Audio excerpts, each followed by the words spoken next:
মা দেউতাক মৰম কৰিব লাগে আৰু আপুনি দেখাব নালাগে মই কৰি আছো বুলি আপুনি অন্তৰত থাকিব লাগে বস্তুটো কাৰোবাৰ দুখ দেখিলে মই মানে তাৰ পৰা এৰি যাব নোৱাৰো তাক কিবা হলেও না কিবা হেল্প কৰিব মোৰ মনটো বিচাৰে নমস্কাৰ শ্ৰোতা দৰ্শক বন্ধু বান্ধৱীসকল মই কন্দৰ্পই মোৰ ইউটিউব চেনেল কন্দৰ্পছ নেচাৰ এণ্ড কালচাৰলৈ আপোনালোকক স্বাগতম জনাইছো বন্ধুসকল আজি মই বিশেষ অনুষ্ঠান সাক্ষাৎকাৰ আৰু এই সাক্ষাৎকাৰ অনুষ্ঠানত মই আজি এগৰাকী বিশেষ ব্যক্তিক আমন্ত্ৰণ কৰি আনিছো তেখেত হৈছে গোৱালপাৰা জিলাৰ কৃষ্ণাৰ যুৱ ব্যৱসায়ী তথা যুৱ সমাজসেৱক ৰণবীৰ সাহা যিগৰাকী ব্যক্তিক কৃষ্ণা অঞ্চলৰ সকলোৱে মনা বুলি চিনি পায় মই আজি তেখেতক মোৰ অনুষ্ঠানলৈ আমন্ত্ৰণ জনাইছো ৰণবীৰ সাহা আপোনাক মই মোৰ অনুষ্ঠানলৈ স্বাগতম জনালো নমস্কাৰ ধন্যবাদ কন্দবৰদা আপুনি যে আপোনাৰ এই ইউটিউব চেনেলত যে মোক সাক্ষাৎকাৰ ল'বৰ কাৰণে আহিছে এইটো কাৰণে আপোনাক মানে অশেষ ধন্যবাদ আৰু মই কন্দবৰদাক এখন ফুলাম গামোচাৰে সন্মান দিব বিচাৰিছো ধন্যবাদ জনালো আপোনাৰ লগত অহা আমাৰ বাবু ভাইটি তাকো এটা ফুলাম গামোচাৰে মই সন্মান জনাব বিচাৰিছো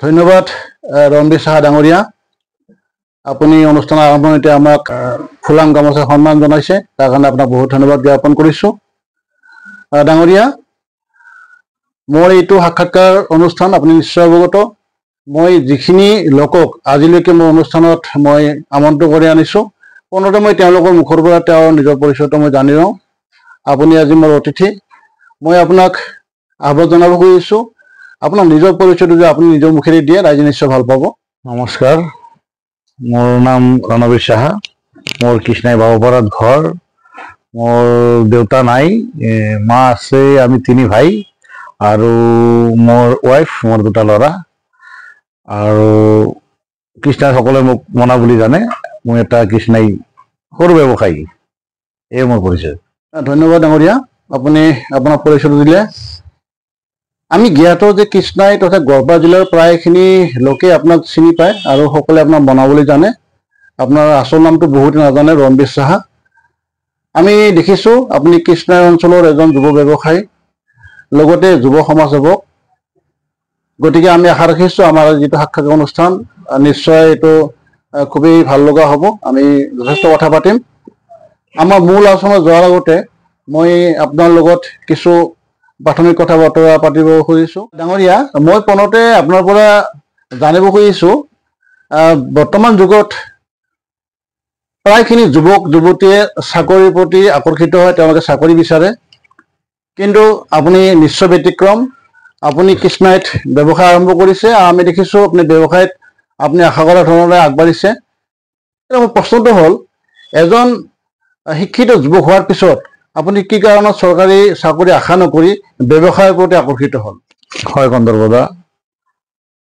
একচুৱেলি মোৰ লাইফৰ বেলেগ ধৰণৰ কাহিনী এটা আছে কাহিনীটো কেনেকুৱা হ'ল যে সৰুতে মোৰ দেউতা ঢুকালে তেতিয়া মোৰ মানে 10 বছৰ কমপ্লিট হোৱাই নাই তেতিয়া মোৰ দেউতা ঢুকালে তেতিয়া আমি তিনিটা ভাই 2 বছৰ সৰু ডাঙৰ তিনি ভাই আমি মা আমি চাৰিজনৰ ফেমিলি হৈ গলো আমাৰ তেতিয়া মানে দেউতা ঢুকাৰ পিছত মানে ঘৰত আমাৰ মানে খুঁটা ধৰা মানুহ আমাৰ মায়ে আছিল একচুৱেলি এইখিনি সময়ত মানে ময়ো তেনেকুৱা স্বাৱলম্বী হোৱা নাই মই ক্লাছ 5ত পঢ়ি আছো মোৰ ডাঙৰ ভাইকে 6ত পঢ়ি আছে সৰুটো 3ত পঢ়ি আছে ক্লাছ 3ত সৰু আছিল তেতিয়া তেনেকে আৰু মানে আমাৰ দেউতাৰ বিস্কুট বেকাৰীৰ বিজনেছ আছিল ঘৰত মানে আমাৰ ঘৰতে বিস্কুট বেকাৰী এখন আছিল তাৰে মানে দেউতা যেতিয়া মানে জীৱিত আছিল মানে তেতিয়া একো সুবিধা নাই যেতিয়া মানে বেমাৰ হোৱাৰ পিছত যেতিয়া ঢুকালে তেতিয়া মানে বিজনেছটো লৈ বহুত সমস্যা হ'ল মায়ে বহুত মেইনটেইন কৰিছে বহুত কষ্ট কৰিছে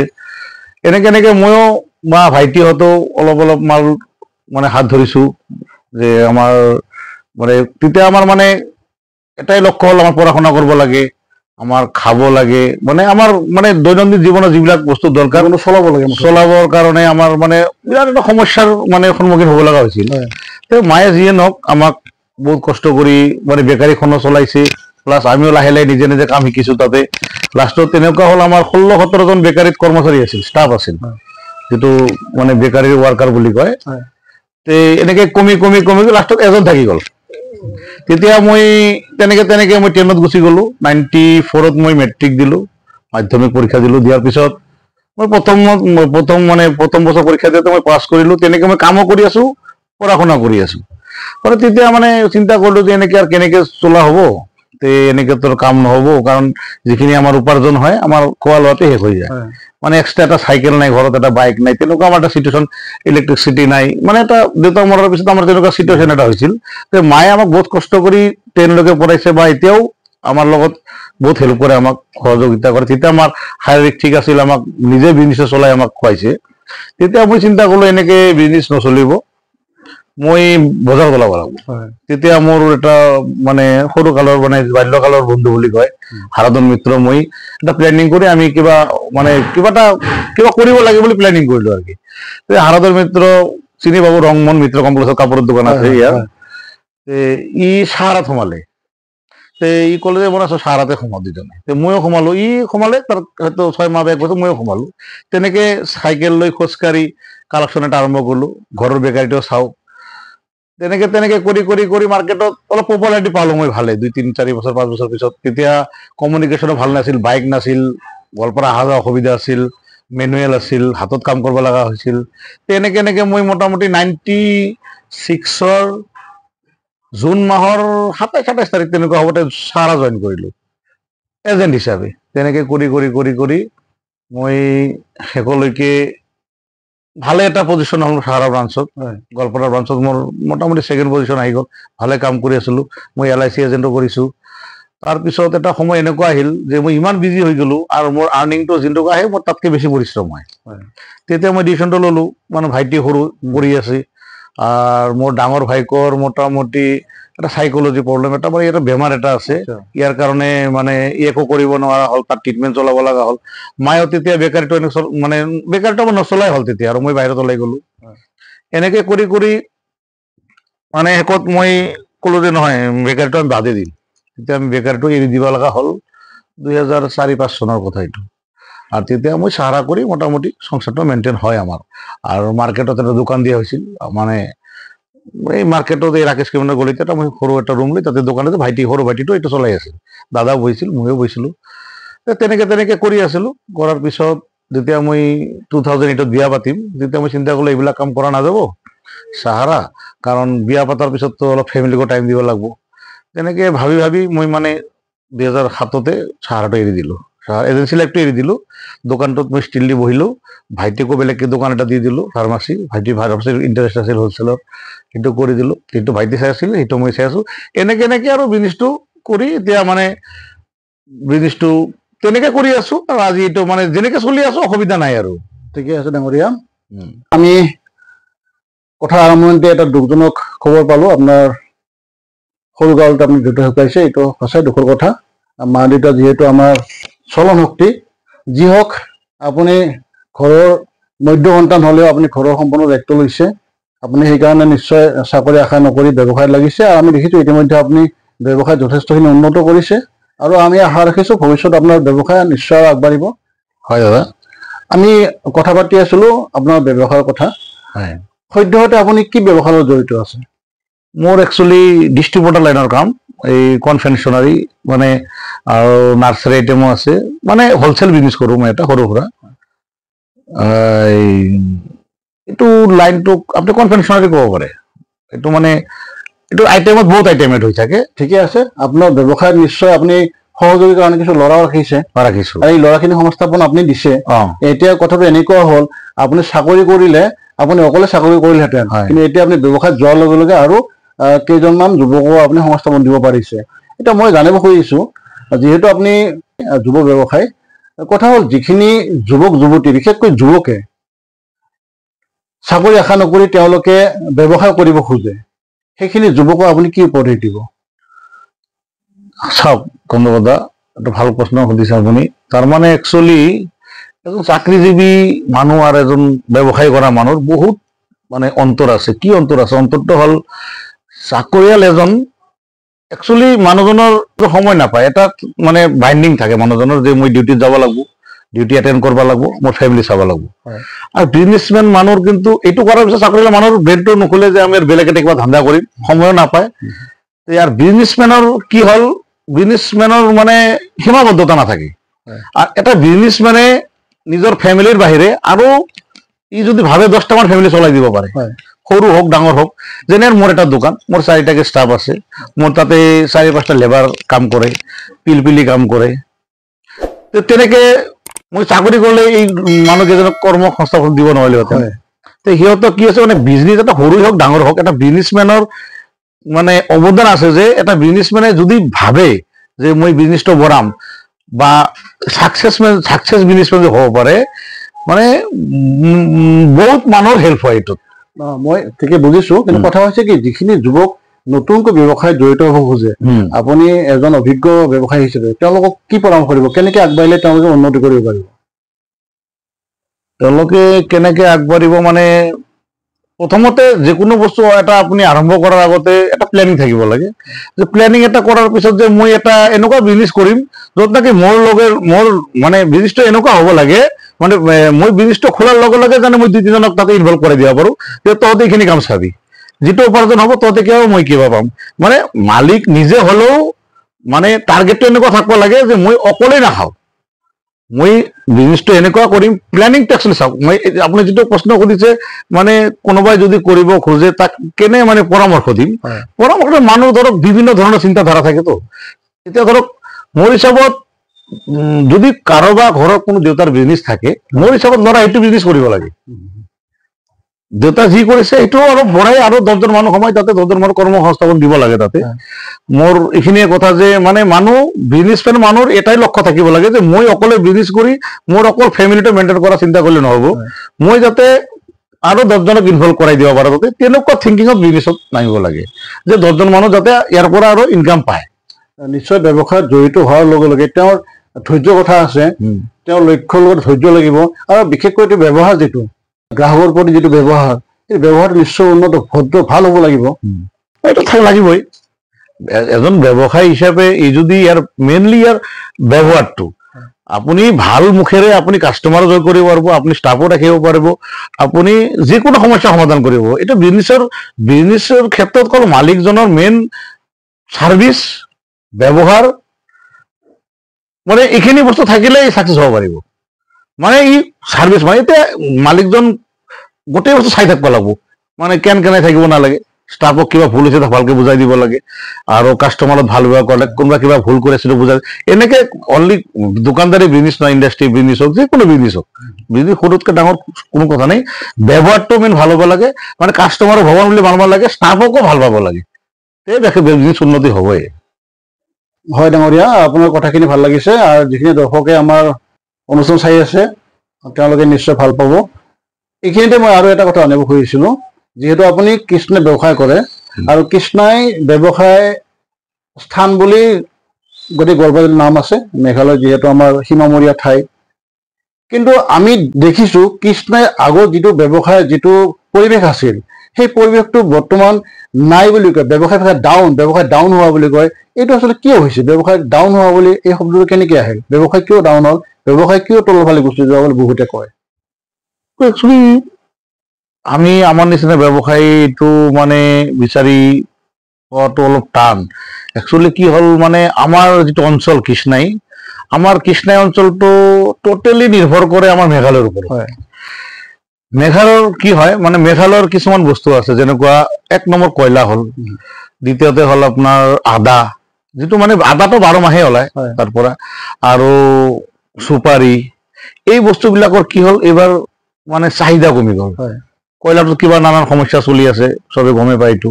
আগত যেনেকৈ 12 মাহীয়াকে 6 মাহ চলিছিল, ভালকে কয়লা খুলিছে, এতিয়া কেতিয়া খোলে কেতিয়া বন্ধ আমিতো সাধাৰণ মানুহ গমেই নাপাওঁ। তেতিয়া মানে মানুহৰ যিটো মানে বাহিৰা পইচা অহা স্কোপ আছিল, মোৰ মানে ধাৰণা সেইটো কমি যোৱাৰ ফলতে এইটো সমস্যা দেখা দিছে। কাৰণ এতিয়া আমাৰ ইয়াৰ পৰা কয়লাটো বাহিৰত যায়, পইচাটো বাহিৰৰ পৰা আহে, এইটো খনিজ পদাৰ্থ হ'ল। আদাটো আমাৰ ইয়াৰ পৰা বাহিৰত যায়, পইচাটো বাহিৰৰ পৰা আহে। এতিয়া এটা আদা ইয়াৰ পৰা অহাৰ পিছত ধৰক এটা আদা কোনোবা চাষীয়ে তাৰ খেতৰ পৰা যেতিয়া উঠাই লৈ আহে, মানে পাথাৰৰ পৰা উঠাই অনাৰ পিছত এই চাষীটোৱে পইচা পাই আছে, তাৰপিছত মানে যোনে কেৰি কৰিছে সিও পইচা পাই আছে, যোনে কিনি আনিছে মাজনীয়েও পইচা পাই আছে, লেবাৰে পইচা পাই আছে। এই পইচাটো স্প্ৰেড হৈ পইচা টোটেলি বাহিৰ ষ্টেটৰ পৰা আহে, মানে বেলেগ ৰাজ্যৰ পৰা আহে। আমিও দেখিছোঁ আচলতে যিখিনি সময়ত কয়লা ব্যৱসায়টো দ্ৰুতগতিত চলি আছিলে, ভালকে চলি আছিলে, তেতিয়া যিখিনি ট্ৰাকৰ চালক, হেণ্ডিমেন, তেওঁলোকৰ অৱস্থাও জয় মৰ্মৰ অৱস্থা আছিলে। এতিয়া আমি দেখিছোঁ বহুত ট্ৰাক চলাচল বন্ধ হ'ল। তাৰ ফলত এতিয়া কৃষ্ণাত দেখিছোঁ বিশেষকৈ যিটো ই ৰিক্সাৰ প্ৰভাৱটো বহুত বাঢ়িছে। বহুত ট্ৰাক চালক ড্ৰাইভাৰে এতিয়া ই ৰিক্সা চলাব লগা অৱস্থা হৈছে। এইটো যি পৰিৱেশ, এটা ভাল এটা সংস্থাপন পোৱাৰ পিছত তেওঁ নিম্নগামী হ'ব লগা হ'ল। ই ৰিক্সা চলোৱাটো বেয়া কথা নহয়, কিন্তু তেওঁ যিহেতু গাড়ী চালক আছিল, কিন্তু বিশেষ কাৰণত তেওঁ ই ৰিক্সা চলাব লগা হ'ল নাইবা তেনেকুৱা সৰু সুৰা কাম কৰিব লগা হ'ল। যিটো পৰিৱেশ, এই পৰিৱেশটো আৰু উন্নত হ'বলৈ আপুনি আশা কৰেনে? আশা মানে এতিয়া এইবিলাক বস্তুত মানে কিবা এটা মানে এনেকুৱা বস্তু সোমাই গৈছে, মানে আমাৰ চিন্তাৰ বাহিৰৰ। এইটো মানে এইবিলাক আমি নকৰোঁ, কিন্তু যিখিনি আমি শুনা পাওঁ মানে তেনেকৈ আৰু কয়লাটো নচলে আৰু। আজি 4-5 বছৰ 7 বছৰমান হ'ল এনেকে চলি আছে। এই যে আপুনি সুধিলে যে ড্ৰাইভাৰ বিলাকৰ বা হেণ্ডিমেন বিলাকৰ এটা মানে তলৰ লেভেলৰ কাম কৰি আছে, একচুৱেলি মানুহজনকতো সংসাৰ চলাব লাগে না। আজি ইমান 1000, 1500, 2000 ট্ৰাক চলিছিল। এই ড্ৰাইভাৰ হেণ্ডিমেন এইবিলাকৰ মানে তাতে হোটেলো আছিল, বহুত ধৰণৰ মানে এতিয়া নাঙল জাদিৰ পৰা কৃষ্ণাইলৈকে বহুত মানে ইনকাম সোর্স বন্ধ হয়ে গেছে না এতিয়া। এইবিলাক কি হয়, মানুহবিলাকতো কিবা কৰি তো ফেমিলি মেইনটেইন কৰে, এইকাৰণে পিলপিলি চলাই আছে, কোনোবা কাৰো দোকানত কাম কৰি আছে। কিন্তু এইটো মোৰতো মানে মোৰ ধাৰণা আশা কম আছে, মাৰ্কেটটো এনেকেই মানে চলি থাকিব নেকি। কাৰণ আজি প্ৰতি বছৰে মানে শুনা পাওঁ যে নহয় এইটো এইবাৰ কয়লাটো ভালকে খুলিব বা কিবা কোম্পানী আহিব, কিন্তু আমি ইমান গভীৰতাত যোৱা নাই আৰু আমাৰ এইটো লাইনো নাই। কিন্তু শুনা পাওঁ, কিন্তু আমি মাত্ৰ আলোচনা খাতিৰত এইটো অৱতাৰণা কৰিছিলো। কথা হ'ল এতিয়া আমাৰ দেশত, আমাৰ ৰাজ্যখনত সেই প্ৰভাৱটো আমাৰো পৰিছে। বয় বস্তুৰ মূল্য বৃদ্ধি, মানে কাপোৰ, খাদ্য বস্তুৰ লগতে যিখিনি আমি শাক পাচলি কিনো, শাক পাচলি এনেকুৱা অৱস্থা হৈছে 1 কিলো এতিয়া শাক পাচলি 80 টকা 100 টকা পৰ্যন্ত হৈছে। এই যিটো প্ৰক্ৰিয়া চলি আছে, এফালে মানুহৰ ইনকাম সোৰ্স কমি গৈছে, এফালে মূল্য বৃদ্ধি হৈছে, যাৰ ফলত বহুত পৰিয়াল তাল মিল চলাব নোৱাৰা অৱস্থা। আপুনি এজন যুৱ ব্যৱসায়ী হিচাপে এই বিষয়টো মন কৰিছেনে? কৰিছোঁ। কাৰণ আগত যদি মানুহ 4 ঘণ্টা 5 কাম কৰিছিল কিবা, এতিয়া মানুহজন 8 ঘণ্টা কাম কৰিব লগা হৈছিল। এটা সাধাৰণ পিলপিলি ড্ৰাইভাৰ, আগতে পিলপিলি চলোৱা মানুহ মানে এনেকুৱা কৃষ্ণাত আছিল হয়তো 20টা পিলপিলি আছিল, এতিয়া হয়তো 1000 হৈছে। তাৰ মানে কি হ'ল, মানুহজনৰ আগৰ 20 জনে যি ইনকাম কৰিছিল স্প্ৰেড হৈ গৈছে। আৰু আলটিমেটলি আগত যদি 1 কিলো আলু 10 টাকাত পাইছিল, এতিয়া 40 টকা লাগে। 1 কিলো আপনার মানে যিকোনো সবজিয়ে কওক আপনি মানে 4 গুণ 3 গুণ বাড়ি গৈছে। মানুষ তো তেনেকে পরিশ্রম করব লাগা হয়েছে না। 4 ঘন্টার কামটা 8 ঘন্টা কৰি আছে, 12 ঘন্টা কৰি আছে, ৰাতিপুৱা 5টাত উঠি আছে। মানুহ মানে এক্সট্ৰা মানুহ এটা হেডেক হৈছে মূল্য বৃদ্ধিৰ কাৰণে। এইটো আমি ব্যৱসায় গম পাওঁ, মানে মূল্য বৃদ্ধিৰ কাৰণে যে মানুহ ইমান হেৰেছমেণ্ট হৈ আছে, এইটো একচুৱেলি মানে কি ক'ম আৰু, এটাতো আমি গম পাওঁ না, গম পোৱা বস্তু নহয়। এতিয়া চাওক আলু মানে ৱেষ্ট বেংগলৰ পৰা আহে, জলকীয়াটো ৱেষ্ট বেংগলৰ পৰা আহি আছে। এইবিলাক বস্তু আহাতে মানে ট্ৰান্সপৰ্টেশ্যন কিবা বেলেগ ধৰণৰ কেনেকুৱা চিষ্টেমত আহে, তেনেকে দামবিলাক বাঢ়ি আছে, মানুহ হাৰাশাস্তি হৈ আছে। হয় ডাঙৰীয়া, এই মূল্য বৃদ্ধিটো এটা আচলতে বহুত এটা ৰাজ্যিক নহয় ৰাষ্ট্ৰীয় সমস্যা, আৰু চৰকাৰে নিশ্চয় এই দিশত চিন্তা চৰ্চা কৰিব। আমি মাত্ৰ আলোচনা অৱতাৰণা কৰিছোঁ। মই এতিয়া ব্যৱসায় ক্ষেত্ৰৰ পৰা আমি বিশেষ এটা বিষয়লৈ গুচি যাম, কিন্তু তাৰ আগতে মই আপোনাৰ ব্যক্তিগত কথা জানিব খুজিছোঁ। যিহেতু আপোনাৰ 2টি সন্তান আছে, তেওঁলোক অধ্যয়ন কৰি আছে, আপুনি এজন প্ৰতিষ্ঠিত ব্যৱসায়ী হিচাপে তেওঁলোক ভৱিষ্যতলৈ আপুনি কেনেকৈ চিন্তা চৰ্চা কৰিছে? তেওঁলোকক চাকৰিৰ ফালে নিব নে ব্যৱসায়ৰ ফালে নিব, তেনেকুৱা কিবা চিন্তা চৰ্চা কৰিছে নেকি? হয় বন্ধু সৌদা, এইটো একচুৱেলি মোৰ 2টা ল'ৰা, ডাঙৰটোৰ মানে 15 পাৰ হৈছে, 16ত পৰিছে। সি চাকৰিৰ আশা মই একো একচুৱেলি ৰাখা নাই মোৰ ভিতৰতে। মোৰ ল'ৰা 2টা চাকৰি কৰোঁ তেনেকুৱা মোৰ মানে আজিলৈকে মই ভাবাই নাই। মোৰ কথা হ'ল যে মোৰ বিজনেছটো ইয়াতে কৰিব নালাগে, মই যিটো বিজনেছ কৰি আছো সেইটো ইয়াতে কৰিব নালাগে। সিহঁতে ভৱিষ্যতত এনেকুৱা এটা প্লেন কৰক যে মই যিখিনি কৰিছো আৰু মানে যিখিনি মই আৰু ইমান যে কৃষ্ণাত বহুত ডাঙৰ এটা মই ব্যৱসায় তেনেকুৱা নহয় আৰু কি। মোৰ লাইফত মই যি কৰিছো মই নিজে ইণ্ডিভিজুৱেল, মোৰ লাইফত মই যি ইনকাম কৰিছো মই নিজে কৰিছো। তাতে আমাৰ মাৰ বহুত অৱদান আছে, কাৰণ মায়ে আমাক সেইটো সময়ত যদি আমাক হাত নধৰিলেহেঁতেন আমি আজি এইটো পৰিস্থিতিত আহিব নাপালোহেঁতেন। তাৰমানে এইটো আৰু মইতো ক'বই লাগিব, কাৰণ মাৰ কথাটো। আৰু যেতিয়া আমি সৰু আছিলো, বাবা দেউতা ঢুকাৰ পিছত মায়ে ধৰিছে। তে মোৰ লক্ষ্য এটাই আছে মোৰ জীৱনৰ, যে মোৰ ল'ৰা 2টা বিজনেছে কৰক, লাগে মোৰ বিজনেছটো নকৰোঁ, বেলেগ কৰোঁ, কিন্তু চিন্তাধাৰা বেলেগ হ'ল, উন্নত চিন্তাধাৰা হ'ব লাগে। মই যেনেকৈ 10জন চলাই আছোঁ, সিহঁতে যেনে 50জন চলাব পাৰে। মোৰ লক্ষ্যটো এইটো। মই কিন্তু সিহঁতক বাৰে বাৰে কৈ থাকোঁ, বাবা শিক্ষা ল, পঢ়া শুনা কৰ, পঢ়া শুনা কৰাৰ পিছত তই চাকৰি কৰিব নালাগে, ভাল এটা বিজনেছ বাছি ল'বি, ময়ো অভিজ্ঞতা আছে, মই হেল্প কৰিম। তে ল'ৰা দুটাও তেনেকে তেনেকে মোৰ কথা শুনি মানে আগবাঢ়ি আছে। এতিয়াতো ধৰক সৰু আছে, সৰুটোতো বহুতেই সৰু, মই 7 বছৰ হোৱাই নাই, 6 বছৰ হ'ল। আমি নিশ্চয় আশা কৰিম তেওঁলোক সুনাগৰিক হ'ব, ভাল প্ৰতিষ্ঠিত লোক হৈ উঠিব। আপোনাৰ মুখত বাৰে বাৰে মা শব্দটো শুনি আছো, মাৰ প্ৰতি আপোনাৰ যিটো শ্ৰদ্ধা, সেইটো আপোনাৰ কথা বতৰাত প্ৰকাশ পাইছে। এইখিনিতে মই সেই দিশৰে এটা প্ৰশ্ন কৰিব খুজিছোঁ। বৰ্তমান সমাজত দেখা গৈছে, এইটো মই একেবাৰে একাকাৰ কৰিব খোজা নাই, কিন্তু বিশেষ কিছু সংসাৰত মাক দেউতাকৰ প্ৰতি সন্তানৰ অৱহেলা আমি বাতৰি কাকত, ছ'চিয়েল মিডিয়া নাইবা টিভিত আমি দেখি থাকোঁ যে বহুত পুত্ৰই মাকক ফুৰিব নিম বুলি কৈ ক'ৰবাত এৰি আহে, জোৰ কৰি বৃদ্ধাশ্ৰমত থৈ আহে। এই যিটো প্ৰক্ৰিয়া, মাক দেউতাকৰ প্ৰতি অৱহেলা, এই দিশত আপুনি কি ক'ব? আপোনাৰ মতামত কেনেকুৱা? মোৰ ল'ৰা দুটাই মোক কয় যে মাৰ কথা ইমান কিয় চিন্তা কৰে, মোৰ মাৰ লগত বা মোৰ মা দেউতাৰ লগত মই যেনেকুৱা ব্যৱহাৰ কৰিম, মোৰ ল'ৰা ছোৱালী মোৰ লগত তেনেকুৱাই ব্যৱহাৰ কৰিব।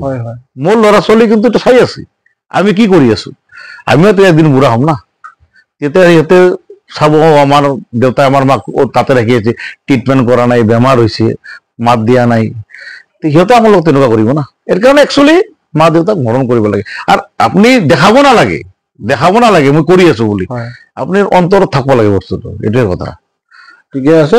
যিখিনি আমাৰ যুৱ প্ৰজন্ম, তেওঁলোকে নিশ্চয় এইখিনি কথাৰ পৰা অকণমান হ'লেও তেওঁলোকে জ্ঞান আহৰণ কৰিব। আচলতে জন্মদাতা পিতৃ মাতৃৰ প্ৰতি অৱহেলা কৰাটো নিতান্তই দুৰ্ভাগ্যজনক।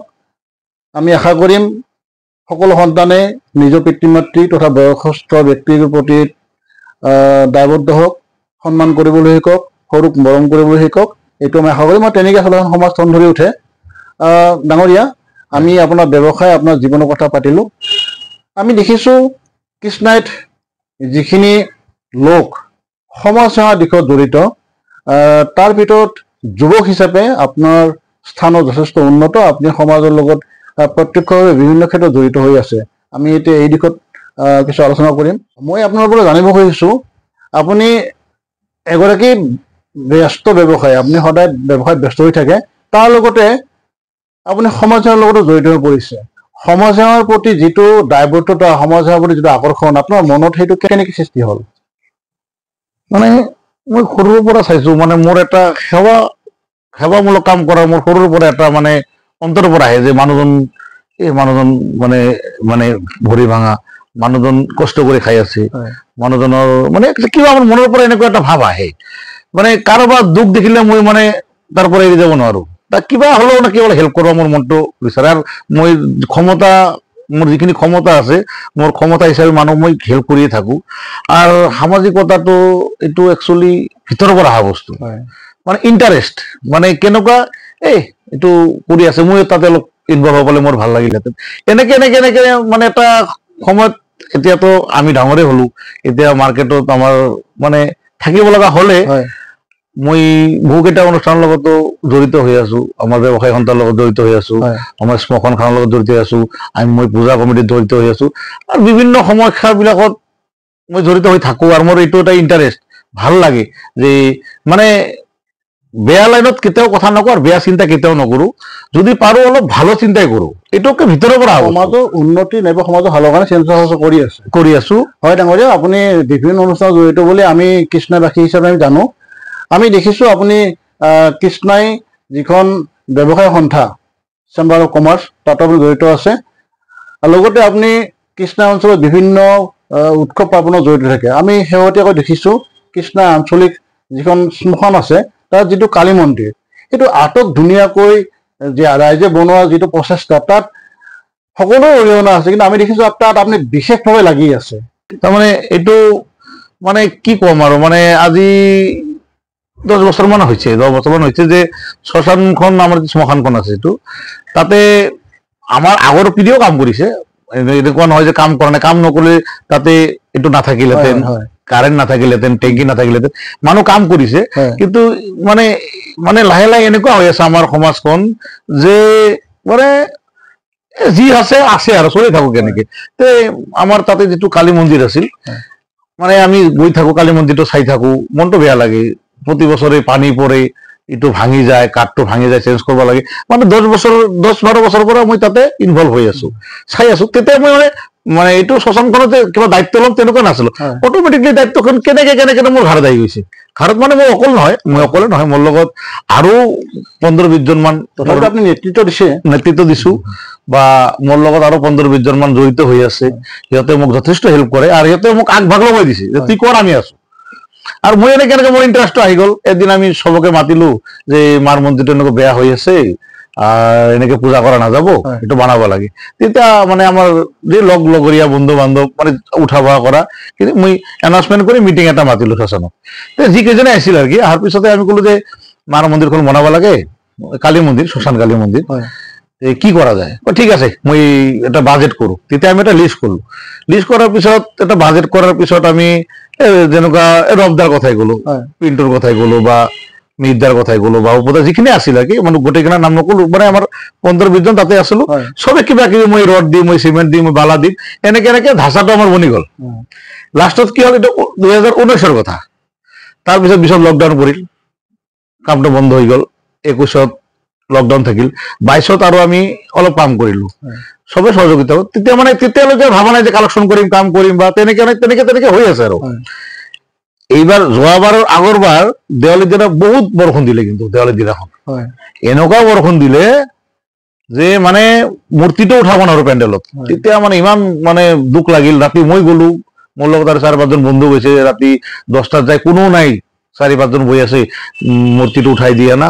তেতিয়া মই ক'লো না অহা বছৰ মন্দিৰটো বনাব লাগিব তেতিয়া যিয়ে নহওক এই বছৰ আমি এপ্ৰিল মাহৰ পৰা কামটো আৰম্ভ কৰিছো আৰু মাজতে মানুহ ইমান উৎসাহিত নাছিল যদিও বৰ্তমান এনেকুৱা এটা সিচুৱেশ্যন হৈছে মানে ঢৌ এটা আহিছে যে কামটো হ'ব লাগে ভালকে মই এটা হোৱাটছআপ গ্ৰুপ বনাই লৈছো তাতে সবে মোক সহযোগিতা কৰি আছে কাম যেনেকে আছে পইচা তেনেকে আহি আছে মন্দিৰটো সম্পূৰ্ণ হ'ল নেকি এতিয়ালৈকে কমপ্লিট হোৱা নাই মোৰ মানে ইচ্ছা আছে পূজালৈকে হৈ যাব কালী পূজালৈকে দেৱালীৰ দিনা আমাৰ একটু মানে যাত্ৰা কৰিম বুলি ভাবিছো আৰু কি মানে মন্দিৰ উদ্বোধনী যিটো প্ৰগ্ৰাম এটা দেৱালীৰ দিনা ৰাখিম আৰু কমপ্লিট কৰিম বুলি ভাবিছো হৈ যাব লাগে অকল মন্দিৰ নহয় মানে মোৰ এটা মনৰ ইচ্ছা আছে আৰু কি যে মন্দিৰটো যিটো এটা শ্মশান মানুহে তাতে শ্মশানত মানুহ মৰিলেহে যায় জ্বলাবহে যায় তেনেকুৱা মানুহৰ থিংকিংটো মানুহৰ মনৰ পৰা আঁতৰাৰ কাৰণে মই এটা তাতে প্লেনিং লৈছো এটা মোৰ মনৰ ভিতৰৰ কথা মই গৈ থাকো চাই থাকো এইটো ভাঙিলে ভাল হ'ব এইটো বনালে ভাল হ'ব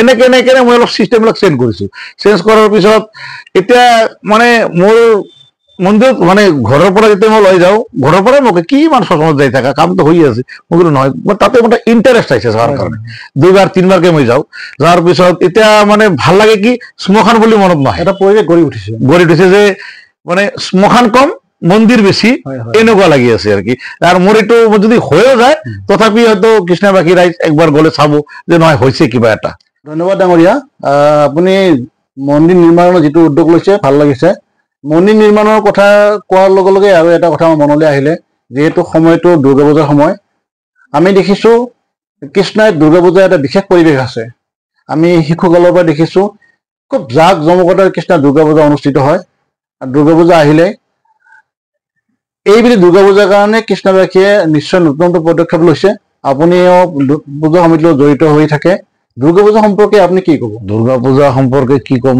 দুৰ্গা পূজা প্ৰতি বছৰে আহে আৰু ধৰক এইটো বছৰীয়া পূজা কৰিব লাগে সবে কৰে মানে যোৱাবাৰ আমি একচুৱেলি মই আমাৰ বাবুপাৰা স্পৰ্টিং ক্লাবৰ যিটো পূজা হয় সেইটোৰ লগতে মই জড়িত হৈ থাকো এইটো মানে জন্মস্থান সেইটো পূজাই মোৰ ফেভাৰেট ঘটনা হ'ল যোৱাবাৰ আমাৰ চিলভাৰ জুবলি আছিল চিলভাৰ জুবলি থকাৰ কাৰণে আমাৰ বাজেটটো বহুত বেছি আছিল আৰু আমি মানুহৰ পৰা মানে বহুত কালেকশ্যন কৰি বহুত এটা এমাউণ্ট খৰচ কৰিছো এইবাৰ আমি তেনেকুৱা ভাবা নাই যেহেতু সবে শ্মশানত ডনেশ্যন দি আছে না আৰ আমাৰ সৰু একটা মাৰ্কেট না তাৰপৰা এটা মানুষ পৰা এই দুৰ্গা পূজা চান্দা শ্মশানৰ চান্দা আৰ মাৰ্কেটটো বহুত বেয়া হৈ আছে এইকাৰণে এবাৰ আমি পূজাৰ ইমান এটা বিগ বাজেট লোৱা নাই মানে মাৰ পূজাটো হ'ব লাগে সেইটো কাৰণে অলপ সৰু সুৰাকে পেন্ডেল কৰি পূজাটো কৰিম মানে এইবাৰ মানে তেনেকুৱা কৃষ্ণাইত শুনা নাই তথাপি হয়তো জাগ্ৰত পাৰা বা জ্যোতিনগৰৰ পূজা অন্যান্য বছৰ বহুত পূজা হয়, এইবাৰ কেইখন পূজা হ'ব? পূজা 11খনেই হ'ব। 11খনে হ'ব। 11খনেই হ'ব। আপুনি এনে পূজা যিটো কমিটি হয় তাত আপুনি জড়িত আছে? আছো। আমি দেখিছো কৃষ্ণাই দুৰ্গা পূজা বুলি ক'লে খুবেই এটা উখল মাখল পৰিৱেশ হয়, আৰু অন্যান্য ঠাইৰ তুলনাত কৃষ্ণাই যথেষ্ট শান্তিপূৰ্ণভাৱে পূজা উদযাপন হয়। যিহেতু পূজা আহিলেই আৰু দুদিন বাকী আছে, আপুনি ৰাইজলৈ যিখিনি ধৰ্মৱান ৰাইজ আহিব তেওঁলোকলৈ কিবা আহ্বান জনাব নেকি? আহ্বান জনাম, যেহেতু এটা দুর্গা পূজা এটা বহুত ডাঙৰ উৎসৱ, 4 দিন 5 দিনীয়া এটা উৎসৱ। ইয়াতে ভিৰ বা মানুহৰ সমাগম বহুত হয়, মেলা হয়, যাতে মানুহ তেনেকুৱা উশৃংখলাৰ সৃষ্টি নকৰে, ভালকে পূজা চায়। আৰু যিসকল পূজা কমিটিবিলাক আছে সিহঁতৰ কাৰণে যেনেকুৱা পৰিস্থিতি নকৰে যে সিহঁতৰ কাৰণে কিবা অসুবিধা হয়। মানুহ যিখিনি সেৱামূলক কাম আছে পূজাত, অকল পূজা কৰিলো পেণ্ডেল কৰিলো সেইটো নহয়, সেৱামূলক কাম বহুত থাকে। কাৰোবাৰ কিবা অসুবিধা আছে নেকি, কাৰোবাৰ এনেকুৱা বাহিৰৰ পৰা আহি কিবা অসুবিধাত পৰিছে নেকি, মানে এনেকুৱা এটা মানে গোটেই কমিটিবিলাক একচুৱেলি মোৰ লগত গোটেই কমিটিবিলাক যোগাযোগ থাকে। মানে মই যেনে ঘাটলৈ বা এই যিকোনো এটা সমস্যা হলে প্ৰশাসনৰ লগতে হওক, মই মানে এইখিনি বস্তু আজি বহুত বছৰৰ পৰা মেইনটেইন কৰি আছো।